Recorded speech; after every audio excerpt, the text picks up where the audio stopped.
ಅಮೆರಿಕದಲ್ಲಿ ಬಿಟ್ಟು ರಂಗಭೂಮಿ ಮುಖಾಂತರ ಸೇವೆ ಮಾಡ್ತಾ ಕೆಲವು ಸಿನಿಮಾಗಳಲ್ಲೂ ಭಾಗವಹಿಸಿ ನಾನು 14 ವರ್ಷಗಳಿಂದ ಸತತವಾಗಿ ಚಳುವಳಿಗಳ ಜೊತೆ ಸೇರಿ ಕೆಲಸ ಮಾಡ್ತಾ ಬರ್ತಾ ಇದ್ದೀನಿ. ಚಳುವಳಿಗಳನ್ನು ಯಾವ್ಯಾವ ಚಳುವಳಿಗಳಂದರೆ ದಲಿತ ಬಹುಜನ ಆದಿವಾಸಿ ಚಳುವಳಿಗಳು, ರೈತ ಕಾರ್ಮಿಕ ಚಳುವಳಿಗಳು, ಮಹಿಳಾ ಚಳುವಳಿಗಳು, ಪ್ರಾದೇಶಿಕವಾದ ಹೋರಾಟಗಳು ಮತ್ತು ಪರಿಸರದ ಬಗ್ಗೆ, ಭ್ರಷ್ಟಾಚಾರ ವಿರುದ್ಧ ಎಲ್ಲ ಒಂದು ನಮ್ಮ ಉದ್ದೇಶ ಏನಂದರೆ ಒಂದು ಸಮಾಜ ಕಟ್ಟೋ ಎಲ್ಲ ಚಳುವಳಿಗಳು.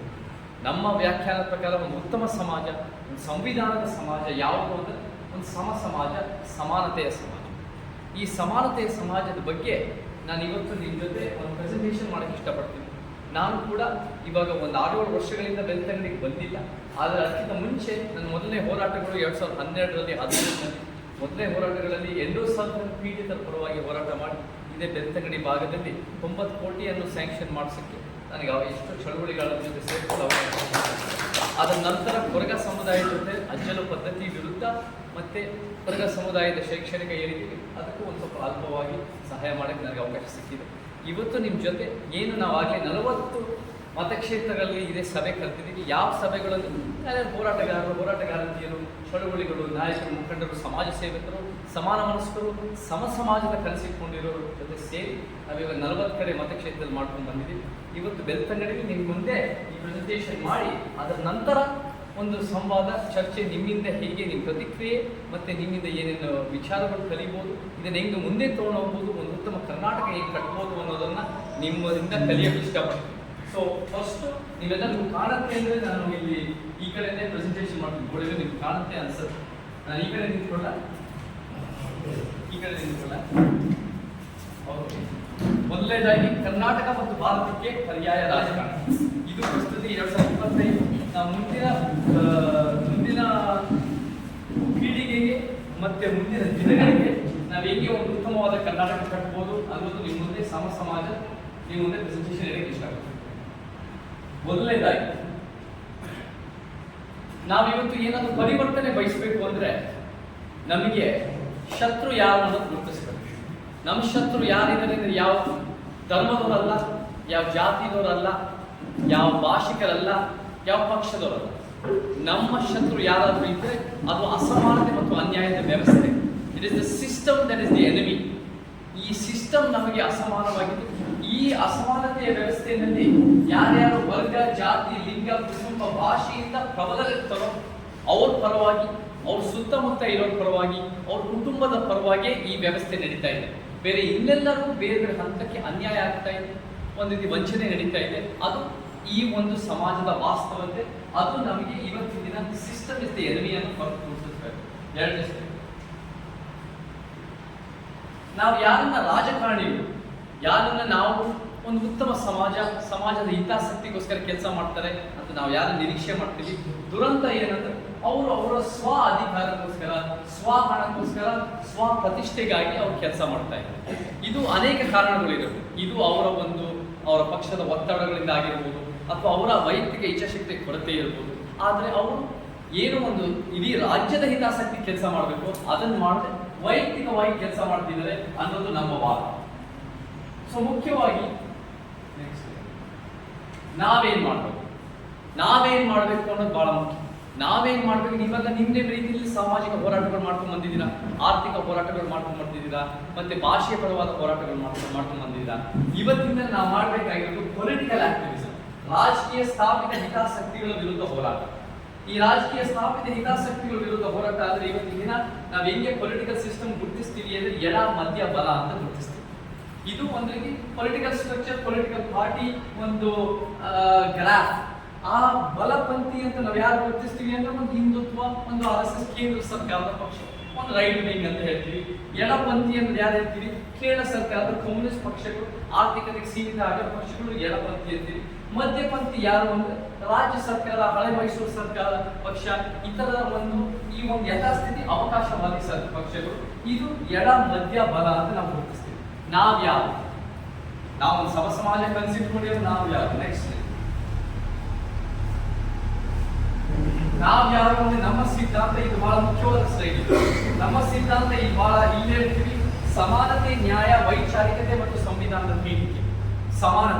ಸಮಾನತೆ ನಾವೆಲ್ಲ ಸಮಾನತೆ ಅನ್ನೋ ಸಂವಿಧಾನ ಪೀಠಿಕೆಯಲ್ಲಿದೆ. ನಾವೆಲ್ಲ ಬೇರೆ ಬೇರೆ ಜಾತಿಗಳಲ್ಲಿ, ನಮ್ಮ ಜಾತಿಗಳು ಹುಟ್ಟಿದೀವಿ, ಅದು ನಮ್ಮ ಆಯ್ಕೆ ಅಲ್ಲ. ಬೇರೆ ಬೇರೆ ಲಿಂಗಗಳಲ್ಲಿ ಹುಟ್ಟಿದೀವಿ, ನಮ್ಮ ಆಯ್ಕೆ ಅಲ್ಲ. ಬೇರೆ ಬೇರೆ ಊರುಗಳಲ್ಲಿ ಹುಟ್ಟಿದ್ವಿ, ನಮ್ಮ ಆಯ್ಕೆ ಅಲ್ಲ. ಬೇರೆ ಬೇರೆ ಧರ್ಮಗಳಲ್ಲಿ ಹುಟ್ಟಿದ್ವಿ, ನಮ್ಮ ಆಯ್ಕೆ ಅಲ್ಲ. ಹುಟ್ಟಿದ ಮೇಲೆ ಏನ್ ಮಾಡ್ತೀವಿ ಅದು ನಮ್ಮತನ, ನಮ್ಮ ಆಯ್ಕೆ. ಹುಟ್ಟಿದ ಮೇಲೆ ನಾವು ಸಮಾನತಾವಾದಿಗಳು, ಸಮ ಸಮಾಜ ಬಯಸುವರು, ಇದು ನಮ್ಮ ಗುರಿಯಾಗಿದೆ. ನಾನು ಇವತ್ತಿನ ದಿನ ನಿಮಗೆ ಈ ಪ್ರೆಸೆಂಟೇಷನ್ ಮುಖಾಂತರ 10 ಪಾಯಿಂಟ್ ಹೇಗೆ ಈ ಒಂದು ಥಿಯರಿ, ಸಮ ಸಮಾಜದ ಥಿಯರಿನ ನಾವು ಪ್ರಾಕ್ಟೀಸ್ ನಲ್ಲಿ ತರಬೇಕು, ಯಾವ ತರ ಯೋಜನೆ, ನೀತಿ, ಕಾನೂನುಗಳು ನಿಮ್ಮ ಮುಂದೆ ಇಟ್ಟು ಅದರ ನಂತರ ಹೇಗೆ ಕಾರ್ಯರೂಪಕ್ಕೆ ತರಬಹುದು ನಾವು ಕರ್ನಾಟಕಕ್ಕೆ, ಒಂದು ಕರಾವಳಿಗೆ, ಬೆಳ್ತಂಗಡಿಗೆ ಅನ್ನೋದು ನಾನು ನಿಮ್ಮ ಮುಂದೆ ಹೇಳಕ್ಕೆ ಇಷ್ಟಪಡ್ತೀನಿ. ನೆಕ್ಸ್ಟ್, ಮೊದಲನೇದಾಗಿ ನಮ್ಮ ಶತ್ರು ಎಲ್ಲಿಂದ ಶುರುವಾಗುತ್ತೆ? ನಮ್ಮ ಶತ್ರು 10 ವರ್ಷಗಳಿಂದ 11 ವರ್ಷಗಳಿಂದ ಅಲ್ಲ. ನಮ್ಮ ಶತ್ರು ಏನಾದ್ರು ಇದ್ರೆ ಅದು 10,000 12,000 ವರ್ಷಗಳಿಂದ, ಯಾವಾಗಿಂದ ನಮ್ಗೆ ಅಸಮಾನತೆಯ ಚೌಕಟ್ಟು ಶುರುವಾಯಿತು ಅಲ್ಲಿಂದ. ಮೊದಲನೇ ಅಸಮಾನತೆ ಅಂದ್ರೆ ಪುರುಷ ಪ್ರಧಾನದ ವ್ಯವಸ್ಥೆ. ಈ ಪುರುಷ ಪ್ರಧಾನದ ವ್ಯವಸ್ಥೆ ಅನ್ನೋದು ನಮಗೆ ಬೇರೆ ಬೇರೆ ರೀತಿಯಲ್ಲಿ ಜೀವಂತವಾಗಿದೆ. ನಮ್ಗೆ ಇವತ್ತು ಲಿಂಗ ಅಸಮಾನತೆ ಅನ್ನೋದು ಬೇರೆ ಬೇರೆ ರೀತಿಯಲ್ಲಿ ಇದೆ, ಪಬ್ಲಿಕ್ ಅಲ್ಲೂ ಇದೆ, ಪ್ರೈವೇಟ್ ಅಲ್ಲೂ ಇದೆ. ನಮಗೂ ಒಂದು ರೀತಿ ಸ್ವಾತಂತ್ರ್ಯ ವಿಚಾರದಲ್ಲಿ, ಆರ್ಥಿಕತೆ ವಿಚಾರದಲ್ಲಿ, ಸುರಕ್ಷತೆ ವಿಚಾರದಲ್ಲಿ ಬಹಳ ಭೇದ ಭಾವನೆ ಇದೆ. ಈ ಭೇದ ಭಾವನೆ ರೇಪ್ಸ್ ಅನ್ನೋದು ಹೆಚ್ಚಳ ಆಗ್ತಾ ಇದೆ. ನಾವು ಇವತ್ತಿನ ಲಿಂಗ ಸಮಾನತೆಯ ಕಾರ್ಯಕ್ರಮಗಳನ್ನು ತರಬೇಕು. ಮತ್ತೆ ಮಹಿಳೆಯರು ಮತ್ತೆ LGBT, ಟ್ರಾನ್ಸ್ಜೆಂಡರ್, ನಮ್ಮ ದೇಶದಲ್ಲಿ ವಿಶೇಷವಾಗಿ 3 ಜೆಂಡರ್ ಇದೆ. ಅಮೆರಿಕ ದೇಶದಲ್ಲಿ 2 ಜೆಂಡರ್ ಜಗಳ ಆಗಿ ಎಷ್ಟೋ ಸಮಸ್ಯೆಗಳಾಗ್ತವೆ. ನಮ್ಮ ದೇಶದ ವಿಶಾಲವಾದ ಹೇಗೆ ಮಲ್ಟಿಪಲ್ ಭಾಷೆಗಳಿದೆಯೋ, ಹೇಗೆ ಮಲ್ಟಿಪಲ್ ಅನೇಕ ಜೆಂಡರ್ಗಳು ಸಹ ಇದೆ, 3 ಜೆಂಡರ್. ಇದನ್ನ ನಾವು ಯೋಜನೆಗಳು ಸಹ ತರಬೇಕು. ನಮ್ಮ ಮಾದರಿಗಳು ಬಾಬಾ ಸಾಹೇಬರು, ತಂದೆ ಪೆರಿಯಾರ್ ಹುಟ್ಟಿರೋ ಗಂಡಸರಾಗಿರ್ಬೋದು, ಹುಟ್ಟಿದ ಮೇಲೆ ಅವರು ಲಿಂಗ ಸಮಾನತಾವಾದಿಗಳು, ಸ್ತ್ರೀವಾದಿಗಳಾಗಿದ್ರು. ಸೊ ನಮಗೆ ಪುರುಷ ಪ್ರಧಾನದ ವ್ಯವಸ್ಥೆ ವಿರುದ್ಧದ ಆಲೋಚನೆಗಳು ಫಸ್ಟ್ ನಮಗೆ ವ್ಯವಸ್ಥಿತವಾದ ಹೋರಾಟ. ಎರಡನೇದು ನಮಗೆ 3,000 ವರ್ಷದ ವರ್ಣ ಜಾತಿ ಮತ್ತೆ ಬ್ರಾಹ್ಮಣ್ಯದ ವ್ಯವಸ್ಥೆ ಇವತ್ತಿಗೂ ಸಹ ಜೀವಂತವಾಗಿದೆ. ಈ ಬ್ರಾಹ್ಮಣ್ಯದ ವ್ಯವಸ್ಥೆ ಇದು ಯಾವ ಒಂದು ಜಾತಿ ವಿರುದ್ಧ ಅಲ್ಲ, ಇದು ಒಂದು ಜನ್ಮ ಆಧಾರಿತ ಸವಲತ್ತು ಪಡೆದಿರೋ ಒಂದು ವ್ಯವಸ್ಥೆ. ನಿಮ್ಗೆ ಹುಟ್ಟಿದ ತಕ್ಷಣ, ಕೆಲವು ಜಾತಿಗಳು ಹುಟ್ಟಿದ ತಕ್ಷಣ ಎಲ್ಲ ರೀತಿ ಶಿಕ್ಷಣ ಎಷ್ಟೋ ತಲೆಮಾರುಗಳಿರುತ್ತೆ. ಆರ್ಥಿಕವಾಗಿ ನಿಮಗೆ ಮಠಗಳು ಇರ್ಬೋದು, ಭೂಮಿ ಇರ್ಬೋದು, ಬೇರೆ ಬೇರೆ ಥರ ಸವಲತ್ತು ಸಿಗುತ್ತೆ. ಅದೇ ಘನತೆ ಸಿಗ್ಬೋದು ಜೀವನಕ್ಕೆ. ಬೇರೆ ಬೇರೆ ರೀತಿಯಲ್ಲಿ ನೀವು ಬೇರೆ ಜಾತಿಗಳಲ್ಲಿ, ಸಮುದಾಯದಲ್ಲಿ ಬಿಟ್ಟರೆ ಬೇರೆ ಬೇರೆ ರೀತಿ ವಂಚನೆ, ಶಿಕ್ಷಣ, ಸಾಮಾಜಿಕ, ಆರ್ಥಿಕ ಅನೇಕ ರೀತಿ ಸಮಸ್ಯೆಗಳು ಸಹ ಜೀವಂತವಾಗಿ ಎದುರಿಸಬೇಕಾಗುತ್ತೆ. ಈ ಬ್ರಾಹ್ಮಣ್ಯದ ವ್ಯವಸ್ಥೆ ವಿರುದ್ಧ ನಮಗೆ ನ್ಯಾಯದ ಪರಿಕಲ್ಪನೆಗೋಸ್ಕರ ಕಾಂಶಿರಾಮರು ಬಹುಜನ ಅಂತ ಗುರುತಿಸ್ತಾರೆ. SC, ST, OBC, minority. ಆ ಒಂದು it's a justice mechanism against the hierarchical system. ಅದನ್ನ ಕರ್ನಾಟಕದ ನಾವು ಅಹಿಂದ ಅಂತ ಬಳಸ್ತೀವಿ. ಅಲ್ಪಸಂಖ್ಯಾತ ಹಿಂದುಳಿದ ದಲಿತ, ಅಲ್ಪಸಂಖ್ಯಾತ ಹಿಂದುಳಿದ ದಲಿತಕ್ಕೂ SC, ST, OBC, ಮೈನಾರಿಟಿಗೆ ಹೆಚ್ಚು ಕಮ್ಮಿ ಒಂದೇ. ST ಅನ್ನೋದು ಒಂದು ವ್ಯತ್ಯಾಸ ಇದೆ, ಆದಿವಾಸಿ. ನಾವು ಇದನ್ನು ತಗೊಂಡು ಇದನ್ನ ಎಕ್ಸ್ಪ್ಯಾಂಡ್ ಮಾಡಿ ನಾವು SC, ST, MBC, OBC, ಅಲೆಮಾರಿಗಳು ಮತ್ತೆ ಧಾರ್ಮಿಕ ಅಲ್ಪಸಂಖ್ಯಾತರಿಗಾಗಿ ನ್ಯಾಯದ ಯೋಜನೆಗಳು ತರಬೇಕು. ನಾವು ಹೇಗೆ ತರಬೇಕು ಅಂದ್ರೆ ಅಂಕಿಅಂಶಗಳು, ದಾಖಲೆಗಳು, ದತ್ತಾಂಶಗಳು ಮತ್ತು ಜಾತಿ ಜನಗಣತಿ ಈ ತರ ವಿಚಾರಗಳ ಮುಖಾಂತರ ನಾವು ತರಬೇಕು. SCಗಳಲ್ಲೂ ಕೂಡ 101 ಸಮುದಾಯಗಳಿದೆ. ಒಂದೊಂದು ಸಮುದಾಯಗಳು ಸಾಮಾಜಿಕ, ಆರ್ಥಿಕ, ಶೈಕ್ಷಣಿಕ, ಸಾಂಸ್ಕೃತಿಕ ವಿಶೇಷತೆಗಳಿದೆ. ಅದನ್ನ ನೀವು ನ್ಯಾಯ ಒದಗಿಸಬೇಕು.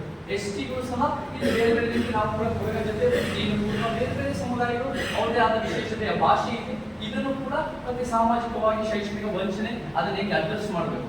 ಅಲೆಮಾರಿಗಳು ಇವತ್ತಿಗೂ ಕೂಡ ಗಡಿಸದಲ್ಲಿ ಬೇರೆ ಬೇರೆ ಕರ್ನಾಟಕದ ಮೂಲೆಗಳಲ್ಲಿ ಶಿಕ್ಷಣದ ವಂಚಿತರು, ಅನ್ಟಚಬಲ್ ಆಗಿದ್ದು ಅನ್ಸೀಬಲ್ ಸಮುದಾಯಗಳು, ಈ ಸಮುದಾಯಗಳಿಗೆ ನ್ಯಾಯ. ಸೊ ಇದು ಒಂದು ಸೋಷಿಯಲ್ ಜಸ್ಟಿಸ್ ಮೆಕ್ಯಾನಿಸಮ್. ಆದ್ರೆ ಸೋಷಿಯಲ್ ಜಸ್ಟಿಸ್ ಬ್ರಾಹ್ಮಣ್ಯದ ವ್ಯವಸ್ಥೆ ಒಂದೇ ವಿರುದ್ಧ ನಾವು ನಿಂತ್ಕೊಳ್ಳೋಕ್ಕಾಗಲ್ಲ. ಒಂದ್ರ ಮೇಲೆ ಒಂದು ಅಸಮಾನತೆಗಳು ಒಂದು ತಾಳೆಗರಿ ತರ ಬಂದು ಹೆಣ್ಕೊಂಡ್ಬಿಟ್ಟಿದೆ. ಸೊ ಇದು ನಾವು ಎರಡನೆಯ ಒಂದು ಅಸಮಾನತೆಯ ವ್ಯವಸ್ಥೆ, ಬ್ರಾಹ್ಮಣ್ಯದ ವ್ಯವಸ್ಥೆ ವಿರುದ್ಧ ನ್ಯಾಯದ ಪರಿಕಲ್ಪನೆ, ಬಹುಜನ ಅಹಿಂದ ಎಕ್ಸ್ಪ್ಯಾನ್ಷನ್. ನೆಕ್ಸ್ಟ್, ಮೂರನೇದು ನಮಗೆ ಈ ಒಂದು ಪುರುಷ ಪ್ರಧಾನ ವ್ಯವಸ್ಥೆ ಮತ್ತೆ ಬ್ರಾಹ್ಮಣ್ಯದ ವ್ಯವಸ್ಥೆ ಜೊತೆ ನಮ್ಮ ಕರ್ನಾಟಕದಲ್ಲಿ, ಭಾರತದಲ್ಲಿ ಒಂದು ಬಂಡವಾಳಶಾಹಿ ವ್ಯವಸ್ಥೆ 300 ವರ್ಷಗಳಿಂದ ತಾಂಡು ಮಾಡ್ತಾ ಇದೆ. ನಮ್ಮ ಸಂವಿಧಾನದಲ್ಲಿ ಸಮಾಜವಾದ ಅಂತ ಇದೆ. ಆ ಸಮಾಜವಾದ ಪರಿಕಲ್ಪನೆ ಜನರ ಪರವಾಗಿರೋ ಒಂದು ಆರ್ಥಿಕತೆ. ನಾವು ಇವತ್ತಿನ ದಿನ ಬಂಡವಾಳಶಾಹಿ ಅನ್ನೋದು ಏನ್ ಹೇಳ್ತೀವಿ, ಶ್ರೀಮಂತರ ಪರವಾಗಿ ದೊಡ್ಡ